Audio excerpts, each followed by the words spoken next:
আজকে একটি নতুন ভিডিওর সঙ্গে চলে এসেছি। আমি এখন বর্তির বিলে আছি। তো বর্তির বিলে আপনারা আগে পরে অনেক ভিডিও দেখেছেন। আমি আজকে একটা নতুন দৃশ্য দেখাবো। অনেকেই দেখেছেন, অনেকেই দেখেননি। পেঁয়াজ আপনারা দেখেছেন তো? পেঁয়াজের কিন্তু দুরকম হয়, একটা লাল্লাশিকা, একটা সুখসাগর। আমাদের বর্তির বিলে ম্যাক্সিমামটাই কিন্তু লাল্লাশিকাটাই চাষিরা চাষ করেন, কারণ এর ফলন, এর চাহিদা অনেক বেশি মার্কেটে। যে এটা তো পেঁয়াজের থেকে একটা পেঁয়াজের একটা বীজ তৈরি হয়, যেটাকে আমরা বলি পেঁয়াজের কালি। এই যে এই যে দেখতে পাচ্ছেন, এই যে পেঁয়াজের ফুল, এটা দেখুন একটা কালার হয়েছে, একটু সাদা সাদা দেখতে। এইটা আরও কিছুদিন পর এটা আস্তে আস্তে কালারটা চেঞ্জ হয়ে যাবে, একটু শুকিয়ে আসবে।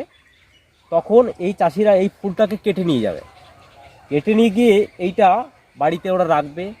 রীতিমতো এটাকে এর কিছু কাজ আছে সেইভাবে রেখে দেবে। নেক্সট ইয়ারে যখন সামনের বছর যখন আমাদের পেঁয়াজের চাষ আসবে, তারপরে এটাকে আবার সেইভাবে চাষিরা রোপণ করে এটাকে আবার একটা চারা তৈরি করবে।